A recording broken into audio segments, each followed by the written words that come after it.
88페이지.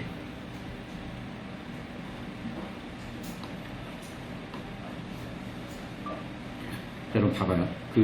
우리가 취향이라는 게 있어. 예를 들면 일식을 좋아하는 사람도 있고, 뭐 한식을 좋아하는 사람도 있고, 다 필요 없고 그냥 국밥인 애들도 있고.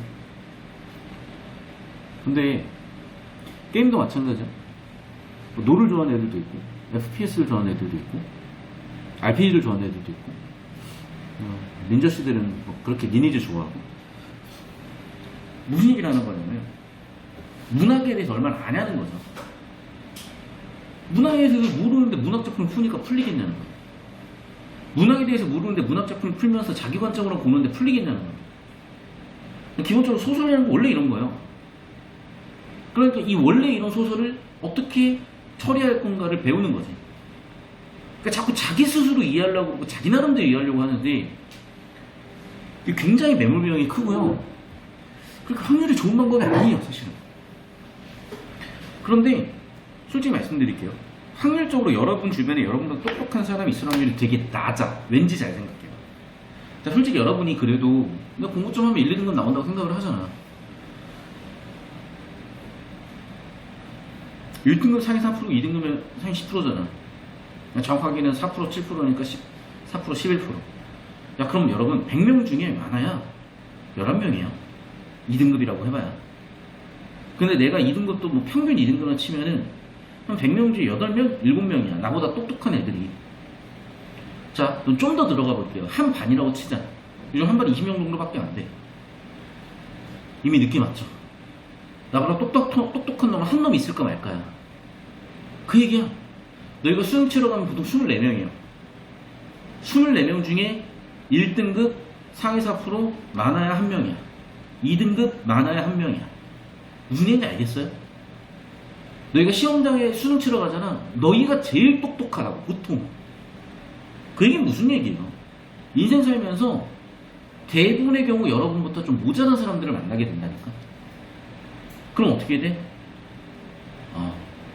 공부하면서 신뢰가 굉장히 많이 떨어져 있어요. 왜? 솔직히 여러분이 보고 배우는 그 과정에서 진짜로 그 분야에서 마스터가 돼서 가르치는 사람들이 얼마나 있겠는가. 왠지 생각을 해봐.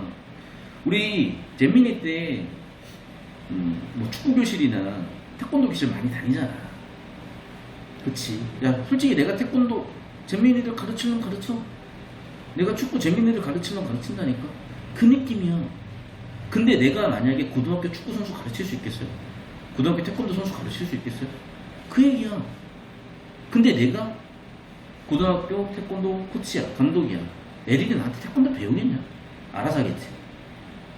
국어가 그런 느낌이야, 지금. 그럼 뭐냐면 이게 마스터가 된 사람들은 정확하게 뭔지 알아. 근데 그게 아니었던 사람은 잘 몰라. 그럼 어떻게 되는 줄 알아? 솔직히 애들은 잘 몰라. 그럼 어떻게? 그냥 해. 아무 얘기나 해. 거기서 이미 신뢰가 다 깨져 있어. 다시 한 번 말씀드리지만 그런 느낌으로 자꾸 수업 듣다 보면 답이 없다. 자, 다시. 그럼 이제 우리는 문학을 그냥 모른다고 생각하고 보세요. 문학은 원래 그런 거야. 자, 소설이잖아. 얘기했다. 맨 처음 뭐 잡으라고? 소설에서 제일 중요한 거? 역시 주제야. 소설의 주제는 바꿔 얘기하면 뭐예요? 그냥 이야기. 이걸 한자로 쓰면 서사야. 그럼 이야기 서사는 뭐가 만들어? 당연히 사건, 갈등, 장면들이 모여서 만들어요. 오케이? 사건, 갈등, 장면의 의미를 만들어주는 거는 분위기나 상황 같은 게 만들어주기도 해. 이거 한장 파이널 내용 지금 반복하는 건데 써라. 한장 파이널 내용. 세 번째, 사건, 갈등, 장면을 이끌어가는 힘은 누구한테 있다? 인물한테 있다. 인물을 잡을 때는 성격이나 내면 심리 잡으라고 했었죠.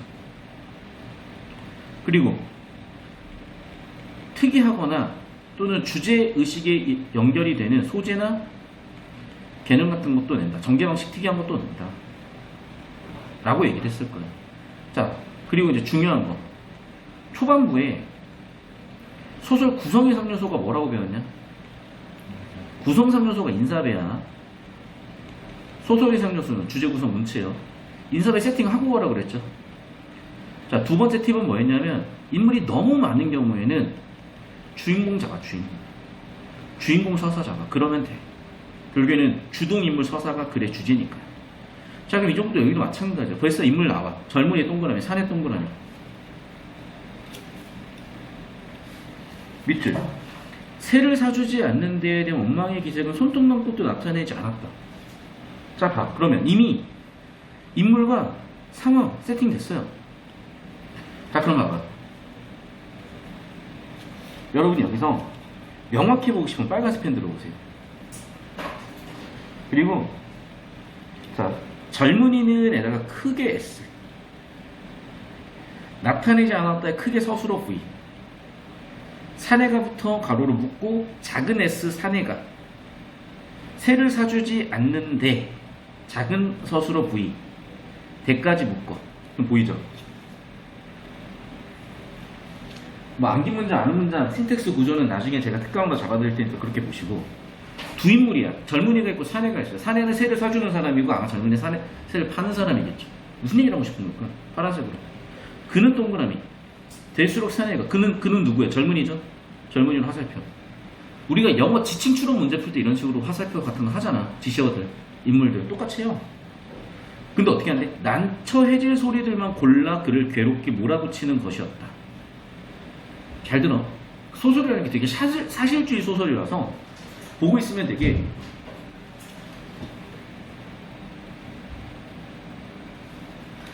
현실감이 확 와닿는 소설도 있고요. 근데 봐봐. 어벤져스가 사실주의는 아니야. 근데 우리는 되게 어벤져스를 실감나게 느껴요. 그러니까 사실적 소재는 아니지만 되게 사실적으로 느끼게끔 표현하는 방법도 있는 거거든.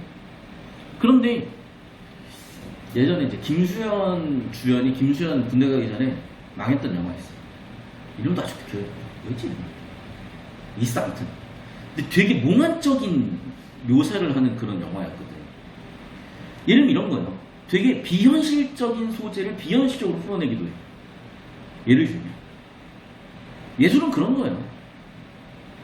자, 그럼 여기도 마찬가지야.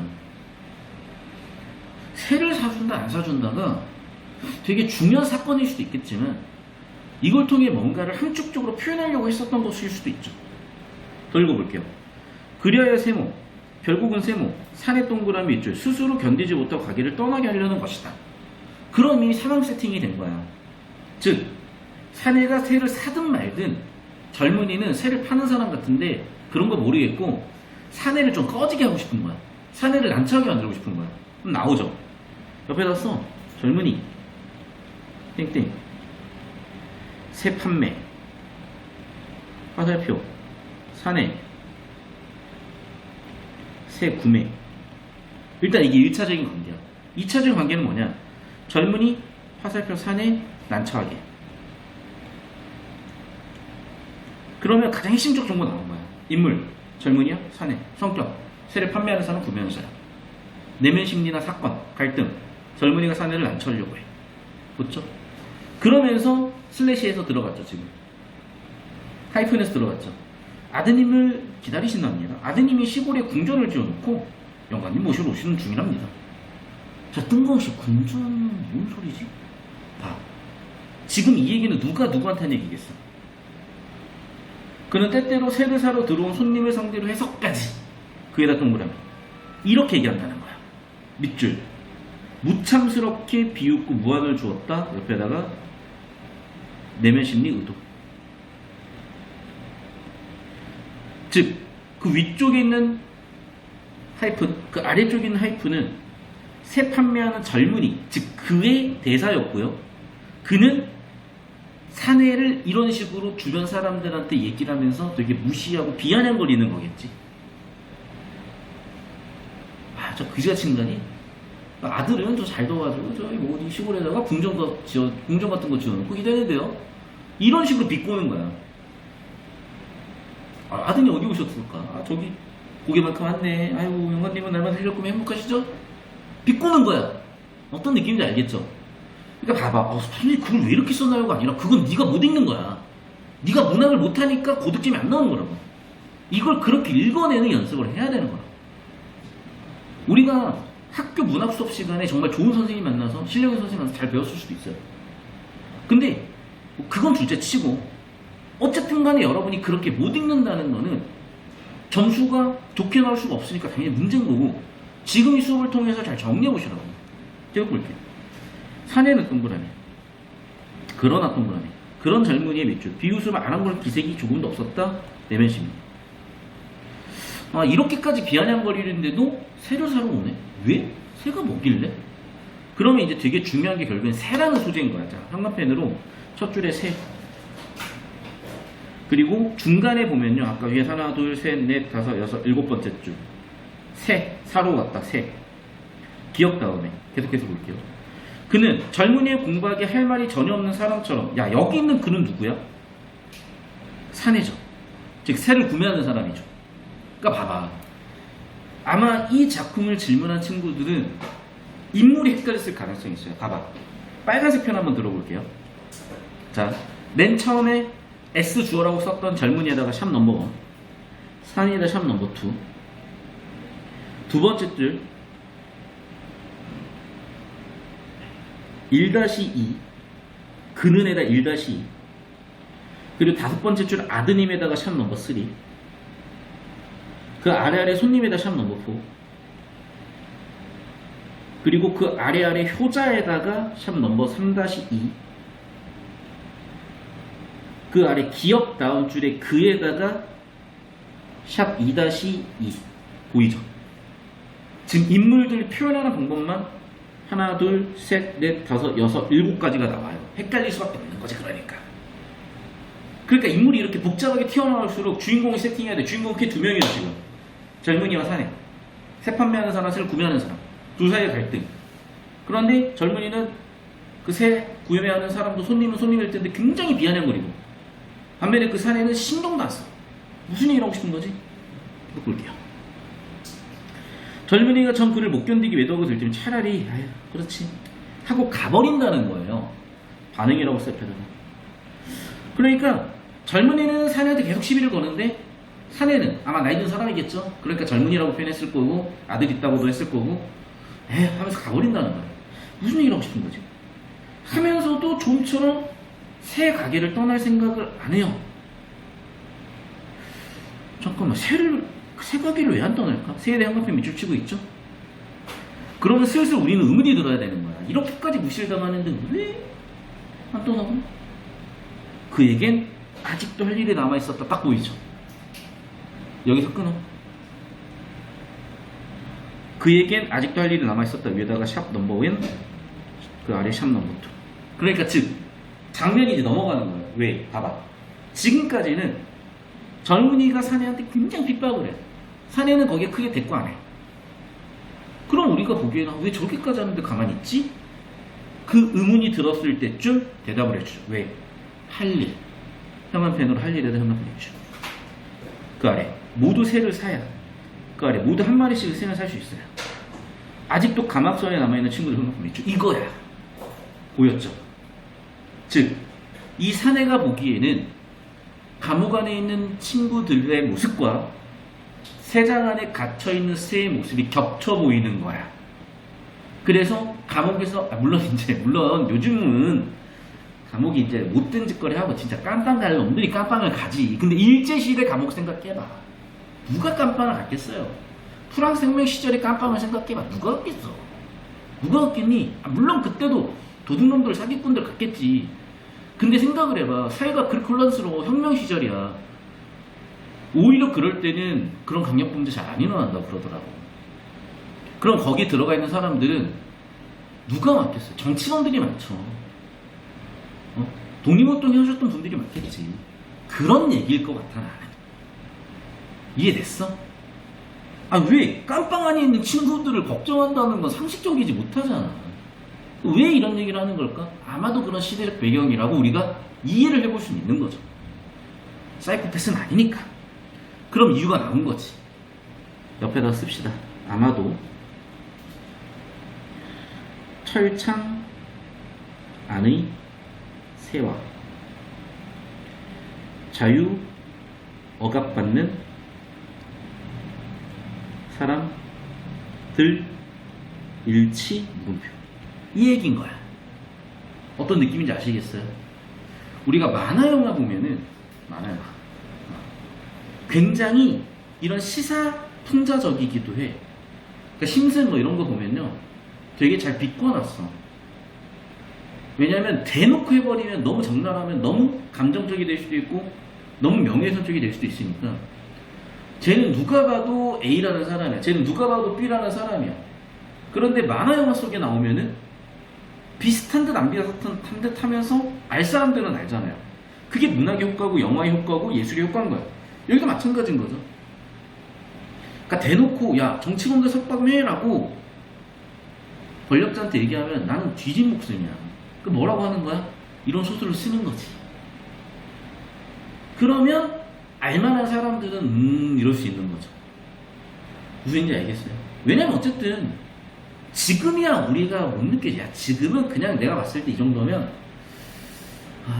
표현의 자유는 아니야. 그래도 아직 우리나라 표현의 자유는 국가가 억압하지 않아. 우리나라 표현의 자유는 시민이 억압하는 거야. 이런 얘기도 못 하겠어, 씨. 무서워. 이런 얘기를 하면 봐봐. 내가 예를 들면 대통령 욕을 해도 안 잡아가거든. 근데 시민단체나 시민을 욕하면 잡아가. 특정 사상과 특정 아이디어를 욕하면 잡아가. 그러니까 차라리 진짜 공산당 찬양을 하면 안 잡아가. 오히려 다른 뭔가 아이디어를 비판했을 때 욕먹어. 어쨌든 그런 느낌. 봐봐. 벌써 나도 자기검열하고 있잖아. 옛날에 훨씬 더 심했겠죠. 그리고 그게 국가 공권력에 의해서 행해졌던 시절의 배경인 거야. 이런 얘기 한 거죠. 그러면서 볼게요. 그 가엾 친구들 현관표 밑줄. 새 밑줄. 그 아래 새 밑줄. 그 아래 새 밑줄. 자, 근데 파란색 밑줄 쳐볼게. 그래서 얘가 새를 사는 이유는 그 감옥에 있는 친구들 덕 때문이다라고 얘기를 했어요. 감옥선에 있는 친구들에다 C. 그 아래 그 가엾 친구들에다 C. 새를 사지 않고 손가서 떠날 수 없다에다 E. 결심에다 E. 즉, 그 친구들에 의해서 새를 사기 위해서 남아있는 거잖아. 근데 뭐래? 맨 마지막 줄 있죠. 첫날처럼 즐겁거나 기분이 가벼워지지 못하고 있대. 잠깐만. 그 친구들의 문제를 해결하기 위해 새를 샀는데 왜 기분이 나쁠까? 내면심리라고 써봐. 그러니까 봐봐. 또 하나의 이유가 나오는 거야. 정리하면 이거야. 첫 번째 장면은 왜 그렇게까지 핍박을 당하면서도 새를 살려고 하냐? 감옥선에 있는 친구들 때문이다. 감옥에 안에 있는 친구들 때문이다. 야, 그러면 새를 사서 그게 해결이 되는 거 아니야? 왜 해결이 안 됐어? 이렇게 가는 거야. 더 볼까요? 하지만 세모. 산에는 동그라미. 꽃도 빌어먹을 장자리 악몽 때문에 악몽이다 C. 변명했다 E. 밤마다 그를 괴롭히게 되면 빗줄기에 꿈만 꾸지 않게 되면 갑자기 봐봐. 여기서 끊어요. 그럼 봐봐. 뭐 때문이야? 이 자기의 그 찜찜한 마음이 악몽 때문이야. 악몽에다 현관표 밑줄. 그 아래 꿈에다 현관표 밑줄. 그러니까 잘 들어. 그냥 나의 뇌피셜을 얘기해볼게요. 문학이니까. 뭐냐면 이런 거야. 아마 독재였거나 뭐 일제였거나 뭔가 이렇게 국가 공권력에 의해서 핍박을 받는 그런 시대에 이 사람은 뭔가 자기 친구들이 지식인들이고 얘네들이 양심적이어서 국가 권력에 타협하지 않고 옳은 얘기를 하다가 깜빵을 간 것 같다. 그럼 나도 뭔가를 해야 돼. 그러면 그 국가 권력에 저항하는 뭔가 내가 행동을 하면 주변 사람들이든 국가 권력이든 나를 좋지 않게 보겠죠. 비아냥거리는 사람도 있겠죠. 비꼬는 사람도 있겠죠. 그걸 장면 일에다가 세팅을 하고 내가 그럼에도 이렇게 하는 이유는 그 사람들, 내 친구들, 양심적인 친구들, 행동하는 친구들 위해서다라고 얘기를 하는 거야. 샵 넘버 2에서. 그런 마음이 후련해야 되거든. 왜 후련하지 않을까가 샵 넘버 3로 간 거죠. 했지. 하지만 다음부터죠. 그 이유가 뭐 때문이라고 본 거야? 악몽 때문이라고 본 거야. 그럼 그 악몽의 내용이 뭔지 봐야 될 거 아니야. 계속 볼게요. 꿈만 꾸지 않게 되면 다시 기분 회복되어 새를 즐겁게 살 수 있을 까 자신 기다렸다. 도대체 그 새들이 낙엽처럼 빗을 맞고 도대체 그 새들이 낙엽처럼 빗을 맞고 떨어진 악몽이 계속되는 동안 그리고 세모 그 빌어먹을 새들이 어찌 공문을 떠나지 못하고 자꾸만 조롱 속으로 붙잡혀 돌아오는지 현관펜으로 그런 사연과 별표. 핵심 뭐야? 그런 사연이었던 거지. 여기 세팅이 다 된 거지. 집중이 다 된 거지. 즉 내가 새를 사서 내가 뭔가 행동을 해서 내 친구들 위한 행동을 하고 자유를 위한 행동을 하고 국가 권력에 저항하는 행동을 했지만 찜찜한 이유는 그런 사연, 뭔가 그 사연, 그 악몽에 해당하는 게 있기 때문이라고 본 거예요. 이제 그런 사연이 나타납니다. 그래서 다시 파란색으로 한데 그러던 어느 날 똥 세모 치시고 끊어놔. 샵 넘버. 보이죠 여러분? 그러니까 내가 장면을 끊는 기준들이 뭐 하지만 한데 그러던 어느 날 아직도 이렇게 뭔가 표지 같은 걸로 끊겨. 장면이나 흐름이나 내용들이. 이게 근데 저도 솔직히 말씀드리면 완벽하게 뭔가 이거를 여러분한테 공식적으로 주긴 쉽지가 않은 게 음보일 같은 경우가 그래. 음보일. 적대를 읽었을 때 3번 정도 끊는 게 혹은 4번 정도 끊는 게 그냥 느낌으로 오는 거거든. 어떤 느낌이냐 이런 거야. 야 누가 노래를 해. 아, 쟤 노래 잘한다. 설명해봐. 노래 잘하는 이유를.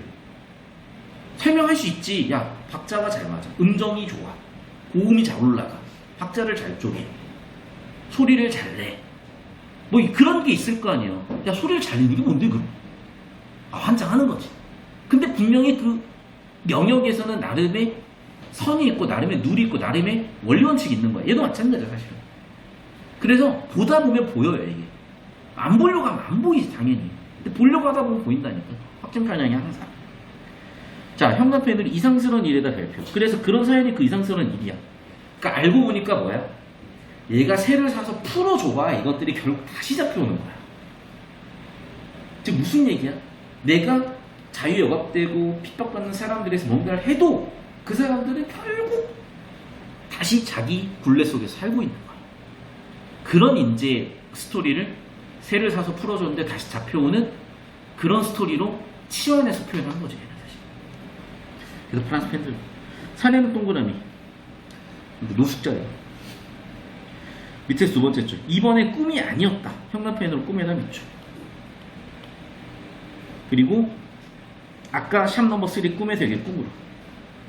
실제로 빗줄기를 앞세운 밤새 사냥. 화살표. 새 사냥했겠죠. 사내는 까닭을 알 수 없는 두려움 때문에 사리가 움츠리고 있었는데 사정이 달랐는데 빗줄기가 사내를 찾아내지 못하고 있었고 사냥꾼이 사내의 잠자리를 피해주고 있었는지도 모르겠고 불빛은 좀처럼 사내 쪽으로 다가들 의미가 없었는데 그러다 보니까 잠도 안 오고 아유 뭐하지 후루룩 뭐야 이거 해서 봤더니 뭐야? 새. 이유가 밝혀졌죠.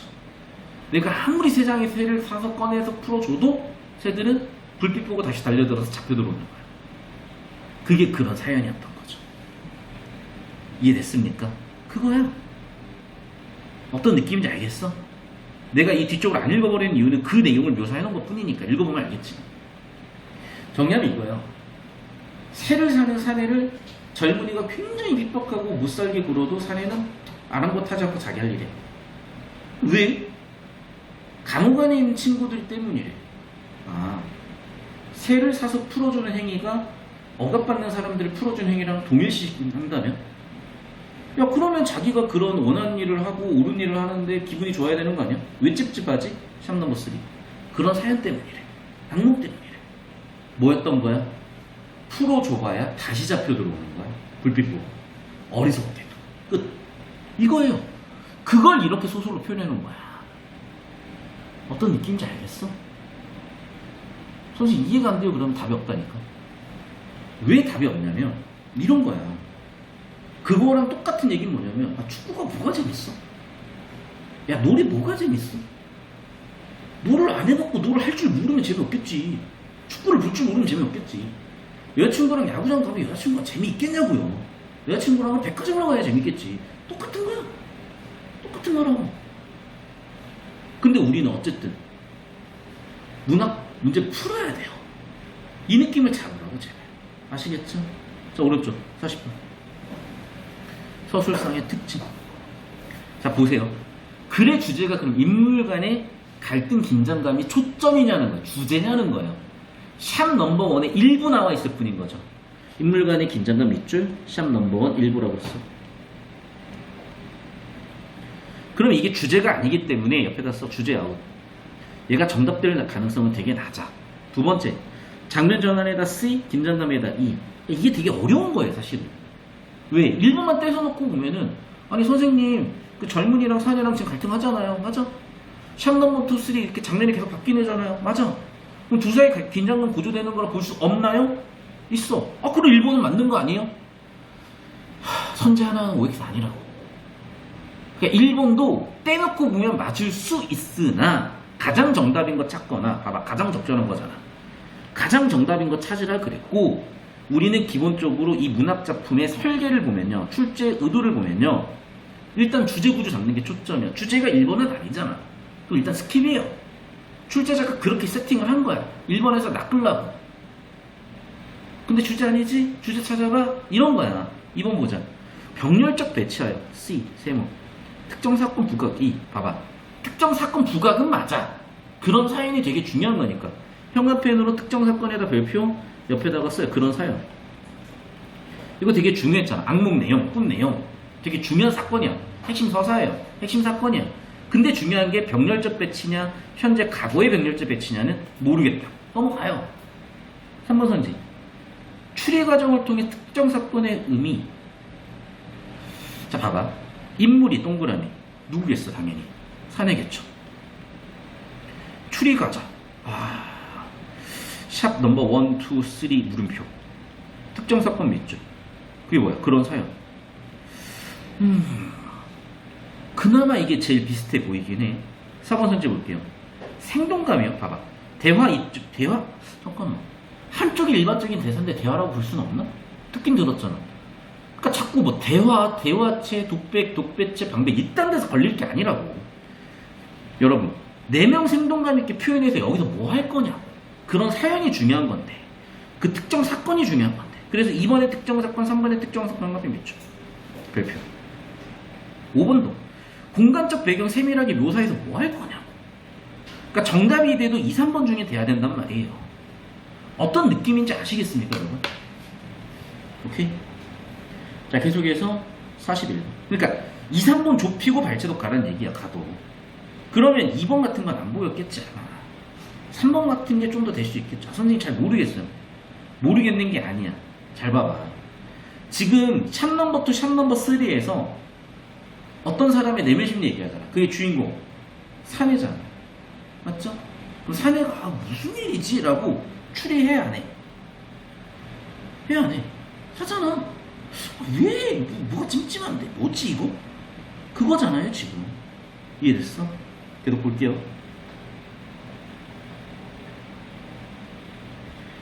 사실 기억의 이유. 기억이 뭐였어? 기억이 뭐야? 어딨냐? 기억. 왜 얘가 이렇게 핍박받으면서도 해? 자기 어떤 의지가 있으니까. 맞죠?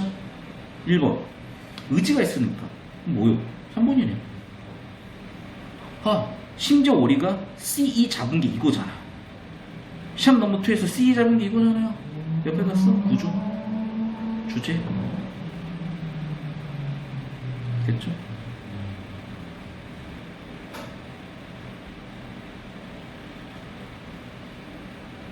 계속해서.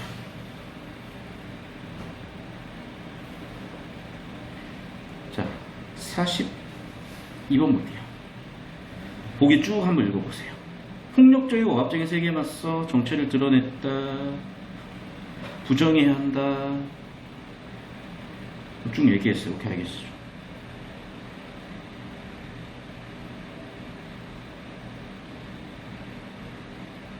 (1번)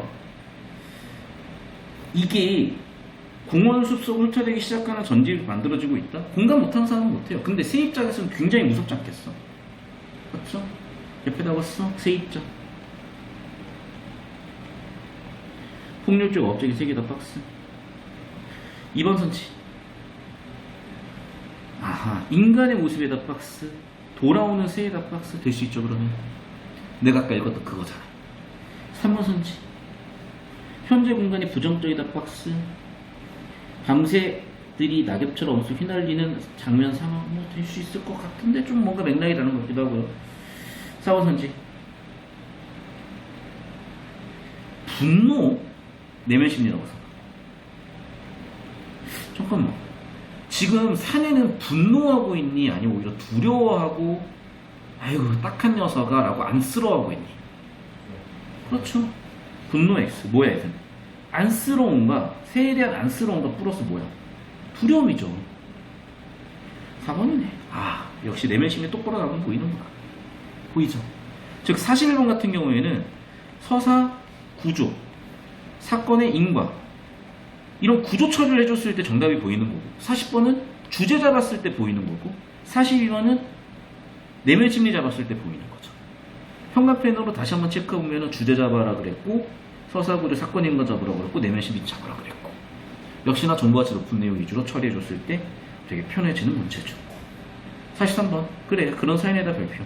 이거 되게 중요한 사건이었고 그 핵심 서사였고, 그건 뭐였던 거야?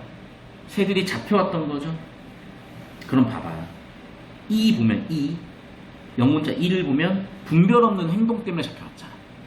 불빛 보고 달려들면 안 되는데 이 새끼들 불빛 보고 달려들잖아요 지금.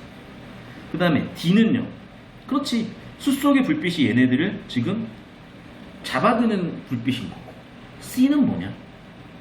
까닭을 할 수 없는 두려움을 알아야 그런 사건 이해가 되니? 아니잖아. 그러니까 내가 두려운 건 나의 정서고 나의 반응인 거잖아. A, 그 이상스러운 일 때문에 내가 자꾸 답답하고 그런 거잖아. B, 밤새 사냥이 그거잖아. 나왔죠 그러면. 아하, 그런 사연 위에다가 사건, 원인이라고 쓰세요. C에다가 반응 내면 심리라고 써. 역시 뭐야? 사건과 반응 내면 심리에 관한 문제였던 거죠.